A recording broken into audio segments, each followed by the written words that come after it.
Birmingham में गुरुवार को देर रात 22वें राष्ट्रमंडल खेलों का रंगारंग आगाज हो गया। बर्मिंघम के अलेक्जेंडर स्टेडियम में हुए ओपनिंग सेरेमनी में भारतीय दल का नेतृत्व बैडमिंटन स्टार पीवी सिंधु और पुरुष हॉकी कप्तान मनप्रीत सिंह ने किया। भारत के 215 खिलाड़ियों का दल जब स्टेडियम में दाखिल हुआ तो दर्शकों ने गर्मजोशी से उनका स्वागत किया। भारतीय खिलाड़ी 19 खेलों की 141 स्पर्धाओं में अपना दमखम दिखाएंगे। भारतीय खिलाड़ी आज बैडमिंटन, क्रिकेट, हॉकी और टेबल टेनिस मुकाबले में उतरेंगे। कॉमनवेल्थ गेम्स में पहली बार शामिल की गई महिला क्रिकेट में भारत का मुकाबला आज ऑस्ट्रेलिया से होगा, जबकि हॉकी में भारतीय महिलाओं की भिड़ंत घाना से होगी। ऑस्ट्रेलिया में 2018 में हुए पिछले राष्ट्रमंडल खेलों में भारत ने 66 मेडल जीते थे। पीएम मोदी ने भारतीय खिलाड़ियों को ट्वीट कर शुभकामनाएं दी। 28 जुलाई से 8 अगस्त तक चलने वाले कॉमनवेल्थ गेम्स में 72 देशों के 5000 से ज्यादा एथलीट्स की किस्मत दांव पर लगी है। राजस्थान के बाड़मेर में इंडियन एयरफोर्स का एक लड़ाकू विमान क्रैश हो गया। इस हादसे में विमान में सवार दोनों पायलट्स की मौत हो गई। MiG-21 विमान जमीन पर गिरते ही आग के गोले में तब्दील हो गया। विमान का मलबा आधा किलोमीटर दूर तक फैल गया। रक्षा मंत्री राजनाथ सिंह ने MiG-21 ट्रेनर विमान हादसे में 2 पायलट्स की मौत पर ट्वीट कर गहरा दुख जताया। राजनाथ सिंह ने वायुसेना प्रमुख air chief marshal BR Chaudhary से भी बातचीत कर विस्तार रिपोर्ट की तलब की। असम के मोरीगांव जिले में अलकायदा मॉड्यूल का भांडाफोड़ हुआ है। पुलिस ने आतंकी संगठन के लिंकमैन सहित 12 संदिग्ध जिहादियों को गिरफ्तार किया। आतंकी मॉड्यूल के खुलासे के बाद राज्य के मोरीगांव, बारपेटा, गुवाहाटी से ये गिरफ्तारियां हुई। गिरफ्तारी के बाद मोरीगांव के सहरिया गांव स्थित मदरसे को बंद कर दिया गया है। पुलिस के मुताबिक अलकायदा लिंकमैन मुफ्ती मुस्तफा एक मदरसे की आड़ में अलकायदा से संबंधित ABT के वित्त पोषण से जुड़ा था, जबकि उसका साथी अब्बास बांग्लादेश से फरार ABT आतंकियों को रसद और आश्रय मुहैया कराता था। तमिलनाडु में भी NIA गुरुवार को ISIS से कथित संबंध रखने के आरोप में ये रोड से 32 साल के एक शख्स को गिरफ्तार किया। NIA ने 10 घंटे की लंबी पूछताछ के बाद उसे अरेस्ट किया। पटना के फुलवारी शरीफ टेरर मॉड्यूल मामले में जांच में जुटी NIA की टीम ने गुरुवार को राज्य के कई जगहों पर छापेमारी की। तमिलनाडु और गुजरात दौरे पर पीएम मोदी आज भी कई कार्यक्रमों में शिरकत करेंगे। प्रधानमंत्री सुबह 10 बजे अन्ना विश्वविद्यालय के 42वें दीक्षांत समारोह में शिरकत करेंगे। संसद से निलंबन के खिलाफ सांसदों का जारी 50 घंटे का धरना आज शाम 5 बजे खत्म हो जाएगा। संसद परिसर में गांधी प्रतिमा के सामने धरना दे रहे 24 सांसदों में 3 और नाम जुड़ गए। संसद के मानसून सत्र में राज्यसभा से कुल 23 और लोकसभा से 4 सांसदों को असंसदीय व्यवहार की वजह से निलंबित किया जा चुका है। शिवसेना के सीनियर लीडर और राज्यसभा सांसद संजय राउत ने गुरुवार को लोकसभा स्पीकर ओम बिरला से मुलाकात की। राउत ने बिरला से शिवसेना के 12 बागी सदस्यों को अयोग्य घोषित करने की मांग की। शिवसेना नेता संजय राउत ने महाराष्ट्र में एक बार फिर सत्ता परिवर्तन की संभावना व्यक्त की। राउत ने दावा किया कि शिंदे गुट के 10 से ज्यादा विधायक हमारे संपर्क में हैं। अधीर रंजन के राष्ट्रपति द्रौपदी मुर्मू पर दिए विवादित बयान पर लोकसभा और राज्यसभा में हंगामा जारी है। काफी भारी हंगामा कल देखने को मिला। लोकसभा में स्मृति ईरानी और राज्यसभा में निर्मला सीतारमण ने कांग्रेस को घेरा। संसद में हुए हंगामे को लेकर अधीर रंजन चौधरी ने राष्ट्रपति से मिलने का समय मांगा। अधीर रंजन ने कहा, मैं राष्ट्रपति द्रौपदी मुर्मू से माफी मांगूंगा। अधीर रंजन के बयान पर मचे संग्राम के बीच सोनिया गांधी और स्मृति ईरानी में नोकझोंक की खबर सामने आई। सोनिया गांधी ने स्मृति ईरानी को कहा, don't talk to me. BJP सांसद रमा देवी अधीर रंजन मामले में सोनिया गांधी से बात कर रही थी। इस दौरान वहां खड़ी स्मृति ईरानी ने सोनिया गांधी से कहा कि अधीर रंजन की गलतियों के लिए आपको माफी मांगनी चाहिए। स्मृति ईरानी और सोनिया गांधी में हुई बहस को लेकर कांग्रेस ने स्मृति ईरानी पर पलटवार किया। कांग्रेस ने स्मृति ईरानी पर बड़ा आरोप लगाते हुए कांग्रेस सांसद गौरव गोगोई से कहा है, सोनिया गांधी को शारीरिक नुकसान हो सकता था। अधीर रंजन ने अपने दिए अमर्यादित बयान पर सफाई दी। कहा, चूक हो गई, हिंदी बोलना नहीं जानता। केंद्रीय मंत्री पीयूष गोयल ने अधीर रंजन चौधरी की माफी पर सवाल खड़े किए। कहा, राष्ट्रपति के अपमान को लेकर पूरा देश आक्रोशित है। इस पूरे मामले पर सोनिया गांधी का भी बयान सामने है। इस पूरे विवाद पर सोनिया गांधी का कहना है कि अधीर रंजन चौधरी ने इस पर माफी मांग ली है। राष्ट्रपति द्रौपदी मुर्मू के अपमान पर मायावती ने भी कांग्रेस पर सवाल खड़े किए। मायावती ने ट्वीट कर कहा, राष्ट्रपति पद पर आदिवासी समाज की पहली महिला की शानदार जीत बहुत लोगों को पसंद नहीं आ रही। अधीर रंजन के बयान को लेकर संसद के अलावा शहर शहर प्रदर्शन हुआ। मुंबई, भोपाल समेत कई शहरों में बीजेपी कार्यकर्ता सड़कों पर उतरे। स्मृति ईरानी और सोनिया गांधी विवाद में केंद्रीय वित्त मंत्री निर्मला सीतारमण का बड़ा बयान सामने आया। निर्मला ने कहा, सोनिया गांधी ने बीजेपी सांसदों को धमकाया। अधीर रंजन की विवादित टिप्पणी मामले में राष्ट्रीय महिला आयोग ने नोटिस जारी कर स्पष्टीकरण मांगा है। महिला आयोग ने कांग्रेस नेता सोनिया गांधी से भी कहा कि वो अधीर रंजन के खिलाफ कार्रवाई करे। कांग्रेस के अंतरिम अध्यक्ष सोनिया गांधी के साथ टकराव के मामले पर कांग्रेस सांसद लोकसभा स्पीकर से मिलेंगे। स्पीकर से मिलकर वो बीजेपी सांसदों के खिलाफ शिकायत करेंगे। राज्यसभा सांसदों के निलंबन के विरोध में हिमाचल प्रदेश में कांग्रेस ने प्रदर्शन किया। कांग्रेस नेताओं और कार्यकर्ताओं ने सरकार के खिलाफ नारेबाजी की। राज्यसभा के 3 और सांसदों को शुक्रवार को निलंबित कर दिया गया। अब तक राज्यसभा में 23 सांसदों का निलंबन हो चुका है। शिक्षक भर्ती घोटाले में नाम आने के बाद ममता बनर्जी ने पार्थ चटर्जी को मंत्री और टीएमसी के दूसरे पदों से हटा दिया। पार्थ चटर्जी के हटने के ऐलान के बाद पार्थ के कैबिन से उनकी नेम प्लेट भी हटा दी गई है। पार्थ के पास उद्योग मंत्रालय और कई दूसरे पद थे। शिक्षक भर्ती घोटाले में गुरुवार को भी ईडी की कार्रवाई हुई। ईडी ने गुरुवार को अर्पिता के तीसरे घर में छापा मारा। ये घर न्यू टाउन इलाके में है। बुधवार को उसके दूसरे फ्लैट और उसकी मां के फ्लैट पर छापेमारी हुई थी।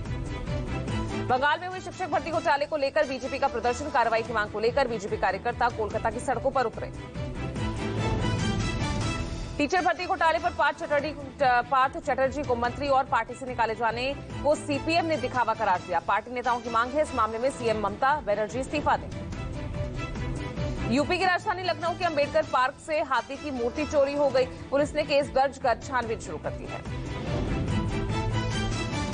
यूपी बीजेपी का आज से चित्रकूट में 3 दिवसीय प्रशिक्षण शिविर शुरू हो रहा है। इस शिविर में पार्टी के भावी कार्यक्रमों और रणनीतियों के सफल क्रियान्वयन को लेकर चर्चा होगी। यूपी के गोरखपुर में आज अंतर्राष्ट्रीय बाघ दिवस समारोह के मौके पर कार्यक्रम होगा। इस कार्यक्रम का उद्घाटन राज्य के मुख्यमंत्री योगी आदित्यनाथ करेंगे। झारखंड विधानसभा का आज से मानसून सत्र शुरू हो रहा है। राज्य की हेमंत सोरेन सरकार 2022-23 के लिए 1 अगस्त को अनुपूरक बजट पेश करेगी। ऑल्ट न्यूज के सह संस्थापक मोहम्मद जुबैर ने 20 जुलाई को हुई रिहाई के बाद गुरुवार को पहला ट्वीट किया। जुबैर ने मशहूर शायर राहत इंदौरी का एक शेर ट्वीट किया, जो आज साहिबे मनसद है, कल नहीं होंगे। हिंदू धार्मिक आस्था को आहत करने के आरोप में जुबैर की गिरफ्तारी हुई। सुहेलदेव भारतीय समाज पार्टी ने अखिलेश के ओपी राजभर पर लगाए आरोपों को खारिज किया। अरुण राजभर ने कहा, इनकी मानसिक स्थिति बिगड़ गई है। एनडीए के उपराष्ट्रपति पद के उम्मीदवार जगदीप धनखड़ ने दक्षिण भारत के सांसदों से मुलाकात की। दरअसल नए उपराष्ट्रपति का चुनाव 6 अगस्त को होना है।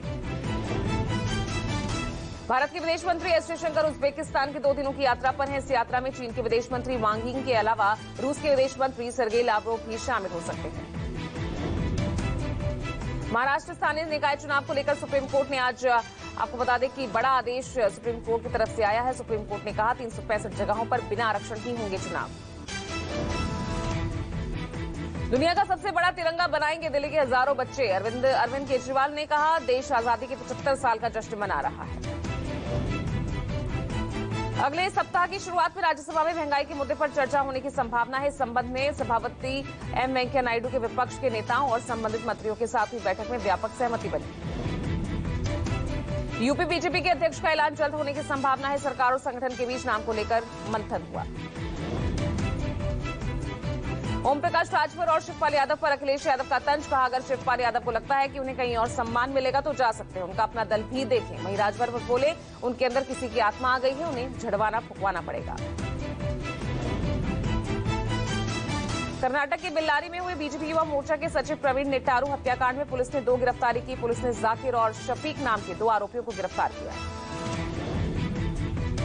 सुप्रीम कोर्ट में शुक्रवार को भी कई अहम सुनवाई होनी है। प्लेसेस ऑफ वर्शिप एक्ट को चुनौती देने वाली 6 याचिकाओं पर सुनवाई करेगी। याचिकाकर्ताओं ने 1991 के इस कानून को मौलिक अधिकार के तहत उपासना की स्वतंत्रता का उल्लंघन बताया। सुप्रीम कोर्ट आज प्रवर्तन निदेशालय के निदेशक संजय मिश्रा के कार्यकाल को बढ़ाने के खिलाफ दायर याचिका पर सुनवाई करेगा। याचिका में कहा गया है कि ईडी निदेशक को सेवा विस्तार देना उच्चतम न्यायालय के दिए पूर्व आदेश का उल्लंघन होगा। दिल्ली सरकार के स्कूलों में पिछले 15 दिनों से चल रहे हैप्पीनेस उत्सव का आज समापन होगा। त्यागराज स्टेडियम में होने वाले कार्यक्रम में CM Kejriwal, deputy CM Manish Sisodia सहित मोटिवेशनल स्पीकर सिस्टर शिवानी भी शिरकत करेंगे। 5G स्पेक्ट्रम नीलामी का आज से 17वां दौर शुरू होगा। अब तक हुए 16वें दौर की नीलामी में 1,49,623 करोड़ की बोली लगाई गई है। मुंबई का आर्य कॉलोनी का मामला अब सुप्रीम कोर्ट पहुंच चुका है। इस मामले को लेकर कोर्ट से जल्द सुनवाई की मांग की गई है। वहीं कोर्ट भी इस मामले में सुनवाई को तैयार हो गया है। इस मामले की सुनवाई जस्टिस चंद्रचूड़ की बेंच करेगी। यूपी के बुलंदशहर में अवैध अतिक्रमण पर चला नगर पालिका का बुलडोजर। मकानों के सामने बनाई गई अवैध रैंप और दीवारों को नगर पालिका ने हटवाया। इस दौरान भारी पुलिस बल की मौजूदगी रही। गुजरात जहरीली शराब कांड में पुलिस वालों पर गृह विभाग ने बड़ा एक्शन लिया है। गुजरात गृह विभाग ने बोटाड और अहमदाबाद जिले के पुलिस अधीक्षकों का ट्रांसफर कर दिया है। वहीं 6 दूसरे पुलिसकर्मियों को निलंबित कर दिया गया है। न्यूड फोटोशूट पर ट्रोल हो रहे अभिनेता रणवीर सिंह की मुश्किलें और बढ़ी। एफआईआर दर्ज होने के बाद रणवीर सिंह के फोटोशूट का मामला महिला आयोग तक पहुंचा। महिला आयोग से रणवीर सिंह के खिलाफ शिकायत दर्ज करवाई गई। पहाड़ से मैदान तक बाढ़ का कहर थम नहीं रहा। बांदीपोरा में बादल फटने से बाढ़ आई। बादल फटने से आई बाढ़ की चपेट में 2 गांव इसकी चपेट में आए हैं। कई रिहायशी मकानों को नुकसान पहुंचा। श्रीनगर में भारी बारिश के चलते लोगों का जनजीवन अस्त व्यस्त हुआ। कई रिहायशी मकानों को नुकसान पहुंचा। आसपास के गांवों में चेतावनी जारी। चमोली में ऋषिकेश बद्रीनाथ हाईवे पर पहाड़ का मलबा और पानी आने से ट्रैफिक बाधित हुआ। पानी और मलबा इस वजह से घंटों यहां यातायात बाधित रहा।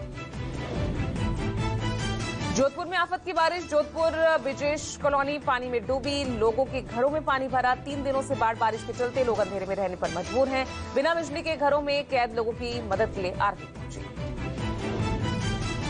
जोधपुर में आफत की बारिश से बस्ती में आया सैलाब। पानी के तेज बहाव में एक बस फंस गई तो कहीं ट्रैक्टर फंस गया। लगातार 2 दिनों से जोधपुर में मूसलाधार बारिश से सड़कें, मंदिर, बस्तियां सब पानी।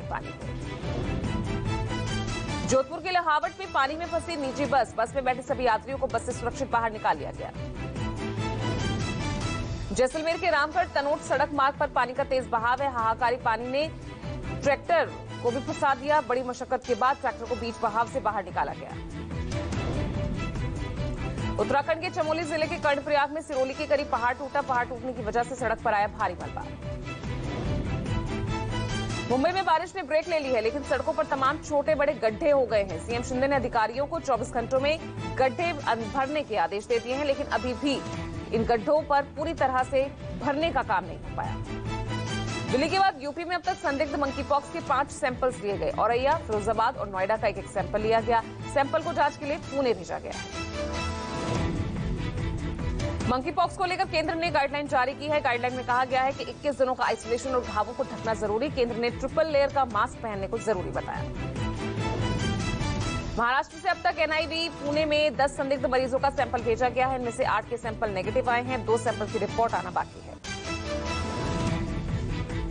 देश में कल के मुकाबले कोरोना के मामलों में तेजी आई। नए मामले फिर 20,000 के पार। एक दिन में 44 संक्रमितों की मौत हुई। एक्टिव केसेस की संख्या बढ़कर 1,46,000 से ज्यादा हुई। दिल्ली में उछला कोरोना का केस फिर से और पिछले 24 घंटों में 1,128 नए कोविड मरीज मिले। राजधानी की संक्रमण दर 6.5% तक पहुंच गई। गोवा में भीषण सड़क हादसा। कुर्तालिम गांव में ज्वारी पुल पर कार ब्रिज की सेफ्टी रेलिंग तोड़ते हुए नदी में जा गिरी। पुलिस और कोस्ट गार्ड की टीम रेस्क्यू ऑपरेशन में जुटी। शिमला के ठियोग में बस हादसा। सड़क से करीब 60 मीटर नीचे लुढ़की एचआरटीसी की बस में 15 यात्रियों के सवार होने की सूचना। हादसे में सभी यात्री घायल। हरदोई में छात्र से हाथ दबवाना शिक्षिका को महंगा पड़ा। वीडियो वायरल होने के बाद बेसिक शिक्षा अधिकारी ने शिक्षिका को सस्पेंड किया। वायरल वीडियो में शिक्षिका बच्चों को धमकाकर क्लासरूम में ही उनसे हाथ दबवाती हुई नजर आ रही है।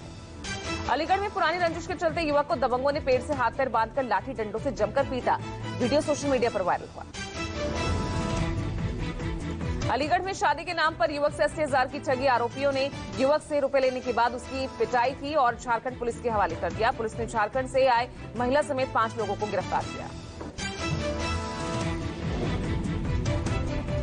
आजादी के अमृत महोत्सव के तहत गुरुवार को गाजियाबाद के हिंदी भवन में बिजली महोत्सव एवं ऊर्जा दिवस अभियान के अवसर पर उज्जवल भविष्य पावर 2047 कार्यक्रम का आयोजन किया गया। यहां नाटक मंचन कार्यक्रम भी आयोजित किया गया, जिसमें बिजली की योजनाओं के बारे में बताया गया। नाटक के जरिए गांव-गांव, शहर-शहर बिजली के विकास को बताया गया। आपको बता दें कि पूरे देश में बिजली महोत्सव मनाया जा रहा है।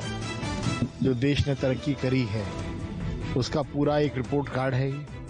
लोगों में आत्मविश्वास बढ़े, भारतीयों को ये आश्वास बढ़े कि हम अब विकसित देशों की श्रेणी में बहुत जल्दी आने वाले हैं। और कितने गर्व की बात है कि जहां बिजली के लिए लोग तरसते थे, 12 घंटे गांवों में बिजली ज़्यादातर आती थी और वो अब 22.5 घंटे हो गई है और देश बिजली का निर्यात भी कर रहा है। 75वां अमृत महोत्सव चल रहा है, उसी के उद्देश्य के कारण आज गाजियाबाद में बिजली महोत्सव मनाया जा रहा है। इस बीच बिजली विद्युत डिपार्टमेंट ने जो भी हमारे विकास के कार्य करे हैं, चाहे उन्होंने खंबे अधिक लगाए हैं, तारों की ठीक करी है, आज से 10 साल पहले आप जाएं और 10 साल बाद आज देखें तो आपको बहुत फर्क लगेगा। मालदीव के राष्ट्रपति 4 दिनों के भारत दौरे पर 1 अगस्त को पहुंचेंगे। मालदीव के राष्ट्रपति इब्राहिम मोहम्मद सोलिह राष्ट्रपति द्रौपदी मुर्मू और प्रधानमंत्री पीएम मोदी से मुलाकात करेंगे। मालदीव राष्ट्रपति के दौरे के दौरान दोनों देशों के बीच कई अहम समझौते होने की संभावना है। अमेरिकी राष्ट्रपति जो बाइडेन और चीनी राष्ट्रपति शी जिनपिंग के बीच गुरुवार को फोन पर बातचीत तनातनी के बीच खत्म हुई। बैठक के बाद अमेरिका ने दो टूक कहा, ताइवान को लेकर उसकी नीति नहीं बदलेगी। चीन के संभावित हमलों से बचने के लिए ताइवान ने ऐसी सुरंगें बनाई है जो फाइटर जेट्स की सुरक्षा के साथ ही कई एयरबेस को आपस में जोड़ती है। इन मजबूत बंकरों के अंदर ही फाइटर जेट की मरम्मत, बम और रॉकेट की तैनाती की तस्वीरें पहली बार दुनिया के सामने आई। इराक की राजधानी बगदाद में हजारों आक्रोशित प्रदर्शनकारियों ने संसद पर कब्जा कर लिया है। बुधवार को इराकी संसद पर कब्जा करने वाले प्रदर्शनकारी इराकी शिया लीडर मुक्तदा अल सदर के समर्थक बताए जा रहे हैं। रूस ने गुरुवार को यूक्रेन के दूसरे सबसे बड़े बुलेलिस्क बिजली संयंत्र पर कब्जा जमा लिया। उधर यूक्रेन ने दोनेत्स्क क्षेत्र में उस पुल को भी उड़ा दिया जिसका इस्तेमाल रूसी सेना खेरसोन में घुसने के लिए करती थी। एक फैशन मैगजीन में यूक्रेनी राष्ट्रपति जेलेंस्की और उनकी पत्नी ओलेना जेलेंस्की ने फोटोशूट पर उनकी किरकिरी हो रही है। युद्ध के बीच राष्ट्रपति जेलेंस्की के फोटोशूट पर दुनिया हैरान है। दक्षिण पूर्वी फ्रांस में अद्रिचे का जंगल क्षेत्र भीषण आग की चपेट में है। दक्षिण फ्रांस में चीड़ के 900 हेक्टेयर जंगल को बर्बाद कर चुकी आग को काबू करने के लिए 500 से ज्यादा दमकल कर्मी जुटे हुए हैं।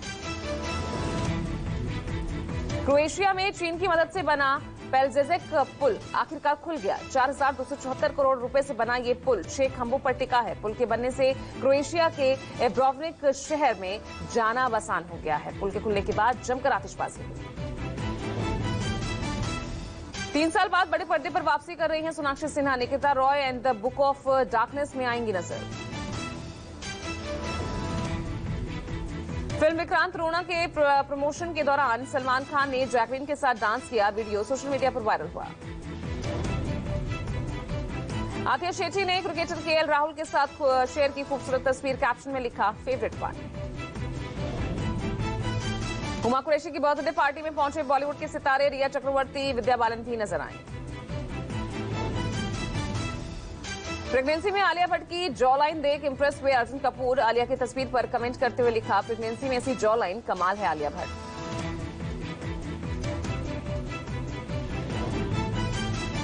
सारा अली खान अमृता सिंह के साथ इटली में वेकेशन एंजॉय कर रहे हैं। तस्वीरों में दिखा मां बेटी का प्यार। शमिता शेट्टी और राकेश बापट का ब्रेकअप हुआ। एक्ट्रेस ने पोस्ट कर फैंस को दी जानकारी।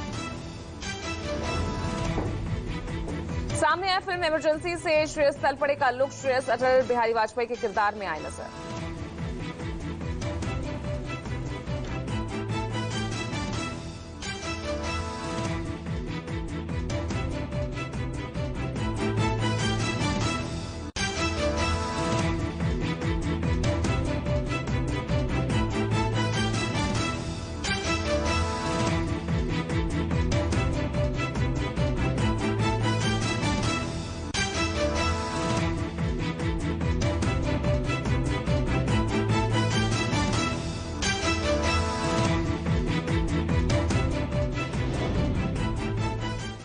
नमस्कार, गुड मॉर्निंग। आप देख रहे हैं न्यूज़ 24।